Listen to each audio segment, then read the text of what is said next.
1 Samuel 2ஆம் அதிகாரத்தினுடைய 22வது வசனத்தை வாசிக்க போகிறோம். 1 சாமுவேல்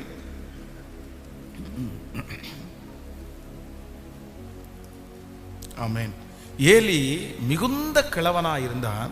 அவன் தன் குமாரர் இஸ்ரவேலுக்கெல்லாம் செய்கிற எல்லாவற்றையும் அவர்கள் ஆசரிப்பு கூடாரத்தின் வாசலிலே கூட்டம் கூடுகிற ஸ்திரீகளோட சயனிக்கிறதையும் கேள்விப்பட்டு அவர்களை நோக்கி, நீங்கள் இப்படிப்பட்ட காரியங்களை செய்கிறது என்ன? இந்த ஜனங்கள் எல்லாரும் உங்கள் பொல்லாத நடக்கைகளை சொல்ல கேட்கிறேன். என் குமாரரே வேண்டாம். நான் கேள்விப்படுகிற இந்த செய்தி நல்லதல்ல. கர்த்தருடைய ஜனங்கள் மீறி நடக்கிறதற்கு காரணமாய் இருக்கிறீர்களே. மனுஷருக்கு விரோதமாக மனுஷன் பாவம் செய்தால் நியாயாதிபதிகள் அதை தீர்ப்பார்கள். ஒருவன் கர்த்தருக்கு விரோதமாய் பாவம் செய்தானாயில் அவனுக்காக விண்ணப்பம் செய்யத்தக்கவன் யார் என்றான். அவர்களோ தங்கள் தகப்பன் சொல்லை கேளாமற் போனார்கள். அவர்களை சங்கரிக்க கர்த்தர் சித்தமானார். ஆமென். 3வது, இந்த ஏலியின் பிள்ளைகள் வேதம் சொல்லுகிறது அவங்களுக்குரிய ட்ராக்கை மாறிட்டாங்க. அவங்களுடைய ட்ராக் அவங்கள விட்டு போயிடுச்சு. காரணம் என்ன அப்படின்னு சொன்னால், வேதம் சொல்லுகிறது ஆலயத்திலே பலியிட வந்தவர்களுடைய பலியை அவங்க என்ன நினச்சாங்கன்னா அற்பமாக நினைக்கிற அளவுக்கு நடந்தாங்களாம். நீங்கள் அந்த வசனத்தை வாசிக்க முடியும். தேவாலயத்திலே பலியிட வந்தவர்கள் கர்த்தருக்கு செலுத்தப்படுகிற பலியை அவர்கள் அசுத்தமாக நினைச்சாங்க. காரணம் என்னன்னா, அந்த அளவிற்கு இவர்களுடைய பொல்லாத நடக்கை. அவங்க தகப்பனார் சொல்லும்போது சொல்றாரு, மனிதர்கள் இவங்க சுத்தி இருக்கிறவங்க எல்லாரும் உங்களுடைய பொல்லாத நடக்கையை அவங்க சொல்லி நான் கேள்விப்படுறேன்ப்பா, வேண்டாம், இது நமக்கு நல்லதில்லை அப்படின்னு சொன்னாங்க. ஆனால் தங்களுக்கு எழும்புகிற மாமிச இச்சைகளை அவர்கள் அடக்க முடியாமற் போன காரணத்தினாலே வேதம் சொல்கிறது வழிமாறி போனார்கள். 3 காரியத்தை இன்றைக்கு கர்த்தர் பேசினார். நம்பர் 1, முதலாவதாக நம்முடைய வழியை விட்டு நம்மளை திசை திருப்புறது என்ன சொல்லுங்க? நம்முடைய கண்களில் நம்ம ஜாக்கிரதையாக இல்லாவிட்டால் நம்முடைய கண்கள் நம்மை வழி திருப்பி போகணும். நம்பர் 2, 2வது சொல்லுங்களேன்,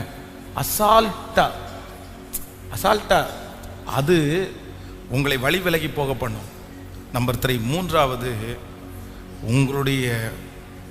உங்களுடைய காரியங்களை, உங்களுடைய சரீரத்தை நீங்கள் அடக்கி ஆளாவிட்டால் அது உங்களை என்ன பண்ணிடும் அப்படின்னு சொன்னால் வழிமாறி போக பண்ணும்.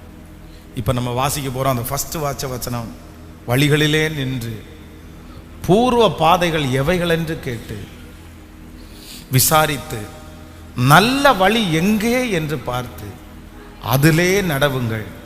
அப்பொழுது உங்கள் ஆத்மாவுக்கு இளைப்பாறுதல் கிடைக்கும் என்று. எல்லாரும் எடுங்க, எரேமியா 6ஆம் அதிகாரம் 16வது வசனம். எரேமியா 6ஆம் அதிகாரம் இப்போ வாசிக்க போகிறோம். எல்லாரும் உங்கள் வீட்டில் ஒருவேளை வசன போர்டு ஏதாவது செய்யணும்னு நினச்சிங்கன்னா இந்த வசனத்தை செய்யுங்க. வழிகளிலே நின்று பூர்வ பாதைகள் எவைகள் என்று கேட்டு விசாரித்து நல்ல வழி எங்கே என்று பார்த்து அதிலே நடவுங்கள். அப்பொழுது உங்கள் ஆத்மாவுக்கு இளைப்பாறுதல் கிடைக்கும் என்று. இன்னொரு விஷயம் கூட வாசிக்கலாம். வழிகளிலே நின்று பூர்வ பாதைகள் எவைகள் என்று கேட்டு விசாரித்து நல்ல வழி எங்கே என்று பார்த்து அதிலே நடவுங்கள். அப்பொழுது உங்கள் ஆத்மாவுக்கு இளைப்பாறுதல் கிடைக்கும் என்று கர்த்தர் சொல்லுகிறார். ஆமே. நான் உங்களை பிளஸ் பண்றேன், நான் உங்களை ஆசீர்வதிக்கிறேன். ஆண்டவர் இந்த செய்தி முடியும் போது ஆண்டவர் நம்ம எல்லாரையும் நேர்த்தியான வழியில நடத்தி சமாதானமான ஒரு வாழ்க்கையை கர்த்தர் உங்களுக்கு எனக்கும் தருவாராக. அல்லேலூயா. உங்களுக்கு கட்டளை இடுவாராக. உங்கள் வேலை அது உங்களுக்குரியதாய் மாறட்டும். உங்கள் குடும்பம் கர்த்தர் உங்களுக்காக வைத்த குடும்பமாய் இருக்கட்டும். உங்கள் எதிர்காலம் கர்த்தர் உங்களுக்காக ஆயத்தம் பண்ணின எதிர்காலமாக இருக்கட்டும். உங்கள் வாழ்க்கையிலே நீங்கள் நடந்து போகிற எல்லா வழிகளும், நீங்கள் பெற்றுக்கொள்கிற எல்லா ஆசீர்வாதங்களும் கர்த்தர் உங்களுக்கு தருகிற, ஆண்டவருடைய கரத்திலிருந்து வாங்குகிற, கர்த்தர் பிளஸ் பண்ணி கொடுக்கிற அந்த ஆசீர்வாதமாக இருக்கட்டும் என்று உங்களை இந்த பலிபீடத்திலிருந்து மனதார நான் ஆசீர்வதிக்கிறேன்.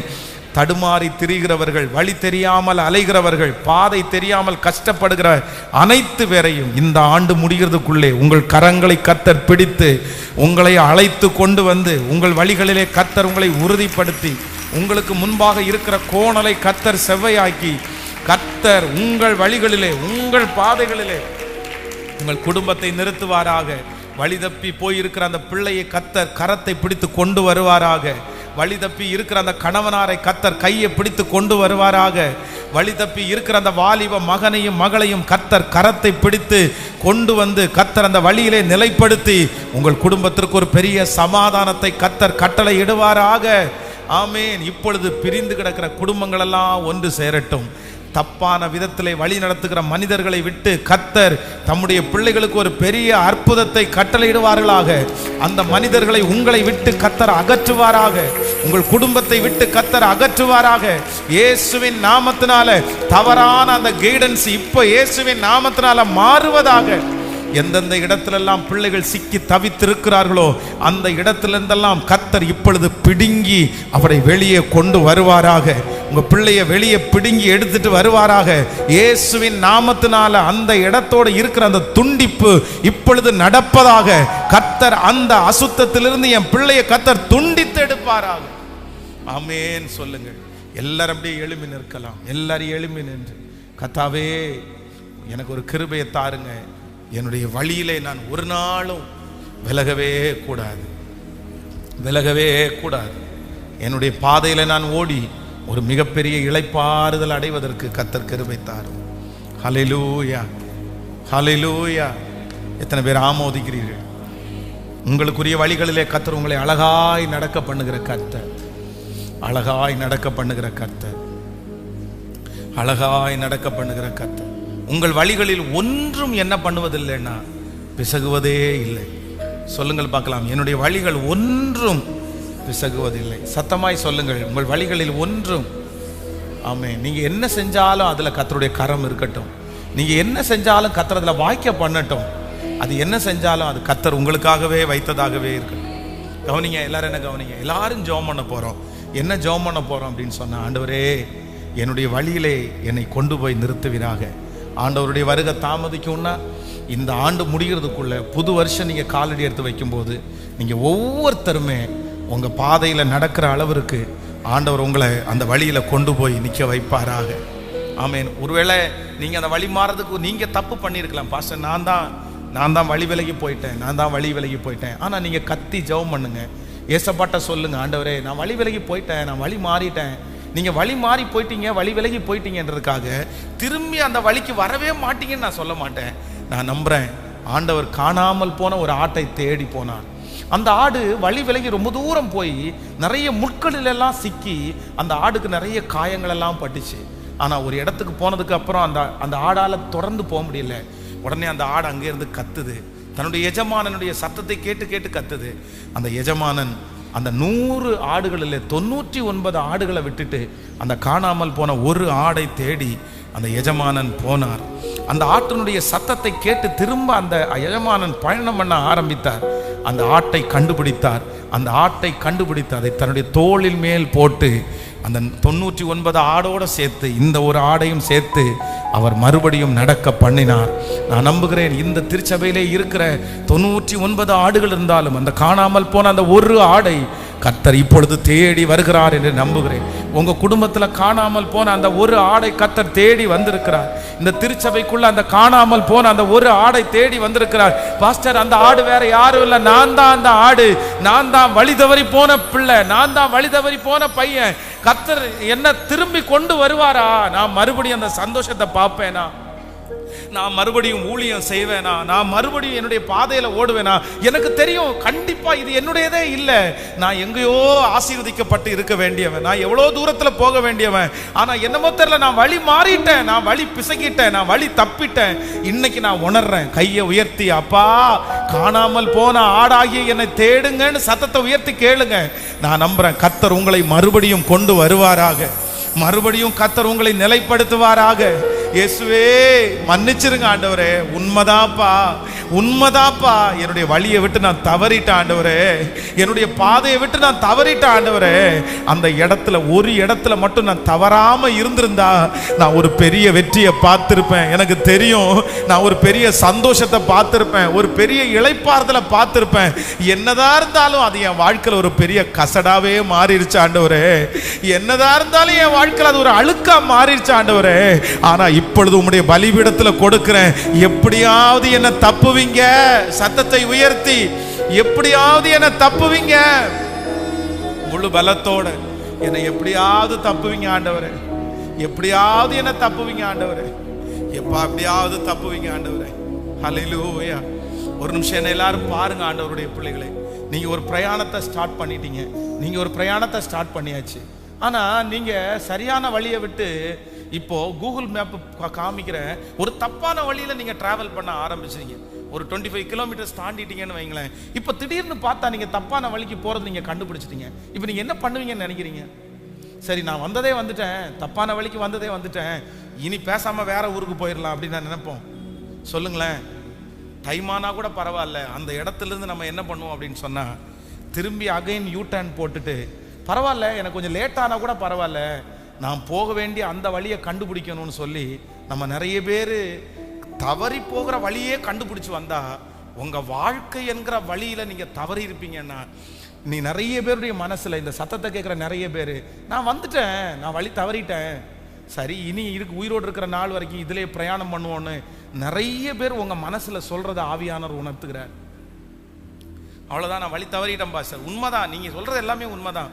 என்னமோ நான் ஸ்லிப் ஆயிட்டேன், பட் நான் இனி ஒன்றும் திரும்பி நீ அப்படியே வாழ்ந்துட வேண்டியதான். இல்லை இல்லை, நான் நம்புறேன், அந்த இளையகுமாரன் தன்னுடைய தகப்பனாரை விட்டு வழி மாறி போயிட்டான், எல்லாத்தையும் வாங்கிட்டு போயிட்டான். ஆனா ஒரு நாள் எல்லாத்தையும் இழந்து இருக்கும்போது, இதுவே இனி பன்றியை மேய்ச்சிட்டே வாழலாம்னு நினைக்காம அவன் ஒரு முடிவு எடுக்கிறான், நான் என் தகப்பனார் இடத்திற்கு கண்டிப்பாய் திரும்பி போவேன், நான் விட்ட வழிக்கு திரும்பி போவேன், என்னுடைய பாதையை நான் கண்டுபிடிப்பேன், அந்த இடத்துல முன்னாடி மாதிரி எனக்கு ஆசீர்வாதம் கிடைக்காட்டா கூட ஓரளவு கம்ஃபர்ட்டா நான் வாழ்ந்துடலான்னு சொல்லி தன்னுடைய வழியை தேடி தன் தகப்பனார் இடத்துல வரும்போது, தன்னுடைய தகப்பனார் தூரத்துல கண்டு அவனை கட்டி பிடிச்சி அவனை முத்தம் பண்ணி, இல்லப்பா உன் வழியில நீ நடக்கலான்னு மறுபடியும் அந்த தகப்பன் அந்த வழியில அவனை நடக்க பண்ணது உண்மையானால், இந்த சத்தத்தை கேட்கிற நிறைய பேரை, தப்பான வழியில போயிட்டு இருக்கிற உங்களை, நீங்க சூஸ் பண்ண அந்த வழியிலிருந்து கர்த்தர் திரும்ப எடுத்து உங்களை சரியான வழியில கர்த்தர் கொண்டு வந்திருக்கிற வல்லவரா இருக்கிறார். வாலிப தம்பி கவனிச்சுங்க, சின்ன தம்பி கவனிச்சுக்கோ, டீன்ஸ் பாய் கவனிச்சுக்கோ, ரொம்ப கவனமாக கவனிச்சுக்கோ. நீ தப்பான வழியில இருக்கிற, நீ தப்பான வழியில இருக்கிற, நீ தப்பு பண்ணிட்ட, சரி, நீ தெரிஞ்சு கொண்ட பாதை சரியில்லடா. ஆனா நீ என்ன சொல்ற, நீ அப்படி இன்னும் உனக்கு எவ்வளோ காலங்கள் இருக்குடா, எத்தனையோ வயசு இருக்குது, நீ இப்பதான் 20 வயசு, நீ இப்பதான் 19 வயசு, நீ இப்பதான் 18 வயசு, இப்பதான் நீ ஆரம்பிச்சிருக்கிற உன் வாழ்க்கையை. நீ ஆரம்பிக்கும் போதுதான் நீ தவறி இருக்கிற, நீ ரொம்ப தூரம் போய் தவறுனேன்னு நீ நினைக்கிற, இல்ல, நீ ஆரம்பத்துல தவறி இருக்கிற. நீ இப்ப திரும்பி வந்துட்டேன்னா இனி இருக்கிற 60 வருஷமா, இனி இருக்கிற 50 வருஷமா ஆண்டவர் உன்னை ரொம்ப அழகா நடத்துவாருப்பா. நீ அதை விட்டு திரும்பி வா, அப்படியே போயிடாத. கவனிங்க, இந்த திருச்சபையில் இந்த சுற்றி இருக்கிற ரவுடிகளுடைய பிரச்சனை ரொம்ப அதிகமாக இருக்கும்போது, ஒரு காலகட்டத்தில் இவங்க யாருமே என் கூட சண்டைக்கு வரவே இல்லை. ஏன் இவங்கெல்லாம் சண்டைக்கு வரலன்னு பார்த்தா, ஒன்று இந்த சர்ச்சு இங்கே பலிபீடம் இருக்கும்போது அந்த இடத்துல பார்த்தீங்கன்னா மாடி படிக்கட்டு, அங்கே ஒரு பால்கனி இருந்துச்சு, அந்த இடத்துல நிறைய பேர் உட்காருவாங்க. குறிப்பிட்ட ஒரு பையன், அந்த பையன் ஒரு பெரிய ரவுடி, அவன் ஏற்கனவே நிறைய டைம் ஜெயிலில் எல்லாம் இருந்தவன். அவனுக்கு என்னமோ தெரில, நம்மளுடைய சர்ச்சு ரொம்ப பிடிக்கும், என்ன ரொம்ப பிடிக்கும். சில நேரத்தில் எனக்கு ஃபோன் பண்ணுவான், அவனுடைய தம்பியை கொன்னுட்டாங்க, கொல்லும்போது கூட தள்ளி விட்டு கொன்னுட்டாங்க. அப்போ கூட நான் அவன்கிட்ட போய் சொன்னேன், வேணாண்டா சாமி விட்டுரு, ஏற்கனவே நம்ம குடும்பத்தில் 2 பேர் நீ இழந்தாச்சு, இனி ஒன்னையும் இழக்கிறதுக்கு நாங்கள் ஆயத்தமா இல்லை, வந்துரு போதுன்னு அவன் என்கிட்ட சொன்னேன்னா, அவன் தம்பியை கொண்டவனை எப்படி பாஸ் நம்ம சும்மா விட முடியும், நான் பழி வாங்காமல் விட மாட்டேன் அப்படின்னு சொன்னான். ஆனால் அவன் வரும்போது பார்த்தீங்கன்னா ஒரு 4-5 ரவுடி பசங்களும் சேர்ந்து கூட்டிகிட்டு வருவான். கூட்டிகிட்டு பின்னாடி உட்காருவான், லாஸ்ட் பெஞ்சில் உட்காருவான். ஒரு 25 நிமிஷம், ஒரு 30 நிமிஷம் தான் உட்காருவான்னு வைங்களேன். உட்காருவான், ஒரு ஜெபம் பண்ணுவான், ஒரு ப்ரேயர் அட்டன் பண்ணுவான், அப்படிதான், அவ்வளோதான், 4 பேரும் கிளம்பி அப்படியே போயிடுவாங்க. இவன் உள்ளே வந்தானோ இல்லையோ, இந்த ஏரியாக்காரங்க யாருமே உள்ளே வரதை முட்டாங்க. அப்படிதான் நிறைய அந்த மாதிரி ஒருத்தன். ஆனால் அவன்கிட்ட நான் சொல்லும்போது அப்படி தான் சொன்னேன், அவன்கிட்ட பேசும்போது சொன்னேன், எப்பா உனக்கு இதான் சின்ன வயசுடா, நீ இன்னும் வந்து வாழ்க்கையை ஆரம்பிக்கவே இல்லை. உடனே அவன் என்கிட்ட சொன்ன, நான் முடிச்சிட்டேன் பாஸ் என் வாழ்க்கையே, நான் எங்கே ஆரம்பிக்கவே இல்லைன்றீங்க, முடிஞ்சு நான் வழி தவறி போயிட்டேன், தடுமாறிட்டேன், இனி வந்து என்னை திருத்தணும்னு நினைக்க வேண்டாம் அப்படின்னு சொன்னான். ஆனால் இன்னைக்கு எங்கே இருக்கான் என்னன்னு தெரில, அவனை கண்டுபிடிக்க முடியல. ஆனாலும் இந்த ஜபத்தில் யாராவது ஒருத்தர் அப்படி இருக்கலாம், யாருன்னு தெரில. நீங்கள் ஒருவேளை அவனை மாதிரி ஒரு ரவுடித்தனம் பண்ணிட்டு கையில் கத்தியோட அலையாமல் இருக்கலாம். ஆனால் வேற ஏதோ ஒன்று நீங்கள் நினச்சிருக்கலாம். உங்கள் வாழ்க்கையில் ஒரு வழி பிசகுனதுனால நீங்கள் ஒரு முடிகிற ஒரு காலகட்டத்துக்கு வந்திருக்கலாம். இல்லவே இல்லை, இல்லவே இல்லை, இல்லவே இல்லை. மறுபடியும் அதே வழியில் உங்களை நடத்த கர்த்தர் நம்மோடு கூட இருக்கிறார். ஜஸ்ட்டு 80 சொல்கிறேன், ஒரு 60 வருஷம் உங்களுக்கு நீங்கள் தப்பான வழியில் நடந்துட்டீங்க. நான் சொல்கிறேன், நீங்கள் மரணத்துக்கு போகிறதுக்கு முன்னாடி ஒரு 25 வருஷம் நல்ல வழியில் நடந்தாலே இந்த 60 வருஷம் செய்ய வேண்டியதை இந்த 25 வருஷத்தில் கண்டிப்பாக கர்த்தர் உங்களை கொண்டு செய்ய வைப்பாருன்னு நான் நம்புகிறேன். இதுதான் எனக்கு அப்படின்னு நீங்களா ஃபிக்ஸ் பண்ணிக்காதீங்க. நீங்க தப்பான வழியை சூஸ் பண்ணி தெரிஞ்சுக்கிட்டு அதுல நடந்து அவ்வளவுதான் இதுதான் அப்படின்னு நினைக்காதீங்க. அந்த வழியிலிருந்து கர்த்தர் இன்னொரு வழியை கர்த்தர் ஓபன் பண்ண கர்த்தர் வல்லவர். இதோ நான் உனக்கு ஒரு திறந்த வாசலை உனக்கு வைத்திருக்கிறேன். ஆமென். கர்த்தர் சொல்லுகிறார், நான் உனக்கு முன்னே போய் உன் கோணலை செவ்வையாக்கி. கர்த்தர் உங்களை வழி நடத்துகிற கர்த்தராகிய நான் உன் வலது கரத்தை பிடித்து பயப்படாதே, நான் உன்னோடு கூட இருக்கிறேன் என்று சொல்லுகிற கர்த்தர். நான் உனக்கு முன்னே போய் உனக்கான வழியை ஆயத்தம் பண்ணுவேன்னு கர்த்தர் சொல்றாரு. அதனால நான் நம்புறேன், தப்பான வழியில போன எல்லா பிள்ளைகளையும் கர்த்தர் இன்னைக்கு கை தூக்கி எடுக்கிறத நான் பார்க்கிறேன். ஆண்டவர் மறுபடியும் உன்னை கொண்டு வர போறாரு. கர்த்தர் மறுபடியும் உன்னை அந்த வழியில கர்த்தர் ஸ்டார்ட் பண்ண போறாரு. நீ மறுபடியும் ஓடுவ, நீ மறுபடியும் கர்த்தருக்காக செய்வ. உனக்கு ஒரு புது வஸ்திரத்தை கர்த்தர் தர்றாரு, உனக்கு ஒரு புது பாதரட்சியை கர்த்தர் தர்றாரு. ஆமென். கர்த்தர் உன்னை கட்டி பிடிச்சு உன்னை முத்தம் செய்கிறார். இதுக்காக தான் அப்பா ரொம்ப நாளா எதிர்பார்த்துட்டு இருந்தார். இதுக்காக தான் ஏசப்பா உன்னை ரொம்ப நாள் தேடிட்டு இருந்தாரு. இல்ல, வந்திருப்பா. ஆண்டவர் சொல்றாரு, வந்திருப்பா, நீ வந்துருமா, இன்னும் ஆண்டவரத்தில் நிறைய இரக்கம் இருக்குமா, உன் மேல ஆண்டவர் வச்சிருக்கிற தரிசனம் போகல, உன் மேல ஆண்டவர் வச்சிருக்கிற திட்டம் போகல, ஆண்டவர் உன் மேல வச்சிருக்கிற எதிர்காலம் இன்னும் போகல, அவர் உன் மேல வச்சிருக்கிற ஊழியதாக இன்னும் போகல. ஆண்டவர் இன்னும் உன்னை மறக்கல, இன்னும் உன்னை கர்த்தரை வெளியில் எடுத்து போடல. உன்னை சுத்தி இருக்கிற நிறைய பேர் அவருடைய கையில நீ கெட்டு போனதுனால தூக்கி போடுங்க ஆண்டவரே. பிசாசு ஒரு பக்கத்துல இருந்துட்டு இன்னுமா இவனை கையில வச்சிருக்கிறீங்க, இவனை தூக்கி போடுங்க, இவன் வேண்டாம் அப்படின்னு சொல்லிட்டே இருக்கும்போது ஆண்டவர் மட்டும் உன்னை கையில வச்சுட்டு உன்னை தூக்கி போட மனசே இல்லாம மறுபடியும் உன்னை வனைஞ்சுக்கணும்னு நினைக்கிறாரு. நீ கொஞ்சம் இடம் கொடுத்துட்டேன்னா மறுபடியும் உன்னை கர்த்தர் வனைவேன்னு வாக்கு கொடுக்கிறாரு. மறுபடியும் ஒரு புதிய மனுஷனாய் இல்ல நீ பிறக்கும் போது உன்னிடத்துல இருந்த அந்த தலையெழுத்தை கர்த்தர் மீண்டும் எழுத போகிறார். நீ பிறக்கும் போது நீ எந்த காரணத்திற்காக உருவாக்கப்பட்டாயோ அந்த நோக்கத்தை கர்த்தர் நிறைவேற்ற போறாரு. கையை உயர்த்தி சத்தமா ஜெபம் பண்ணி, வாலிப தம்பி தங்கச்சிங்க எல்லாம் சத்தமா ஜெபம் பண்ணுங்க. ஏசப்பாட்ட சொல்லுங்க, எனக்கு குறித்திருக்கிறதை அவர் நிறைவேற்றுவார். சத்தமா முழு பலத்தோட ஜெபம் பண்ணு தங்கச்சி, இல்ல நீ வழி மாறினவள் கிடையாது. இல்ல ஏதோ ஒரு தப்பு நடந்துருச்சு, ஏதோ நீ வழி தடுமாறிட்ட, பரவாயில்ல. பிரயாணத்துல ஏற்ற தாழ்வுகள் வரத்தான் செய்யும். ஆண்டவர் அதை மன்னிச்சாரு, ஆண்டவர் அதை மறந்துடுறாரு. ஏதோ நீ சூழ்நிலை உனக்கு அப்படி பண்ணிட்ட, நீ யார் சொன்னாலும் கேட்கல, அந்த ஞானம் உனக்கு இல்லை. அதுக்காக அப்பா உன்னை கைவிட்டுறல, அப்பா இன்னும் உன்னை நேசித்து தான் இருக்கிறாரு. மறுபடியும் உனக்கு ஒரு வாழ்க்கை இருக்குது, ஒரு நியூ லைஃபை கர்த்தர் உனக்கு வச்சிருக்கிறாரு, ஒரு புது பாதையை வச்சிருக்கிறாரு. கர்த்தர் சொல்றாரு, அது எல்லாத்தையும் விட்டுட்டு வா, அது எல்லாத்தையும் தூக்கி போட்டுட்டு வா, அது எல்லாத்தையுமே விட்டுரு. நான் உனக்கு வைத்ததை, உனக்கு சொன்னதை செய்ய மழவும் உன்னை கைவிடுவதே இல்லை. கர்த்தருடைய ஒரு பெரிய பிரசன்னம் இங்க நிலாவுறதை நான் பார்க்கிறேன். ஆண்டவருடைய பெரிய மகிமை இருக்குது. நான் ரொம்ப பலவீனமாக தான் இருக்கேன், ரொம்ப டயர்டாக, ரொம்ப களைப்பாக தான் இருக்கிறேன். ஸோ நைட்டு ஃபுல்லாக ரொம்ப தூங்காமல் ட்ராவல் பண்ணிட்டே வந்தனால திருப்பி அகைன் ட்ராவல் பண்ணணும். ஆனாலும் ஆண்டவருடைய பிரசன்னத்தை நான் உணர்றேன். இன்னும் 7 மணி நேரம் ட்ராவல் பண்ணணும் கண்டினியூவாக. ஆனாலும் உங்கள் எல்லாருக்காக ஜெபம் பண்ண விரும்புகிறேன். ஸோ வாலிப தம்பிங்க தங்கச்சிங்க யாராவது ஒருத்தர், ஸோ இந்த போதைப் பொருளுக்கு அடிமையாக இருக்கிறவங்க, யாருக்கும் தெரியாமல் போதை பொருட்களை யூஸ் பண்ணுறவங்க, ஸோ இன்றைக்கே எடுத்து போட்டுருமா, இன்றைக்கே எடுத்து போட்டுரு, கொண்டு வந்து போட்டுரு. இல்லை பலிபீடத்தில் வச்சிரு, பிச்சு போட்டுரு. எந்தெந்த விதத்துலலாம் சத்துரு உன்னை வழி மாறி போக பண்ணணும் அது எல்லாத்தையும் விட்டுரு. அது எல்லாத்தையும் விட்டுட்டு நீ உன்னுடைய வாழ்க்கையை அழிச்சிக்காத, நீ உன் வாழ்க்கையை அழிச்சிக்காத. ஆண்டவர் மறுபடியும் உன்னை அழைக்கிறார், உன்னை கூப்பிடுறாரு, நீ வா, நான் உன்னை வாழ வைப்பேன். வாலிப தங்கச்சிகளும் அப்படிதான். ஏதாவது ஒன்று மனசில் நினச்சி நீ பாட்டுக்கு அதை கற்பனை பண்ணிட்டு இருப்பேன்னு சொன்னால் விட்டுரு, விட்டுரு. ஆண்டவர் உன்னை மறுபடியும் கொண்டு வரட்டும்.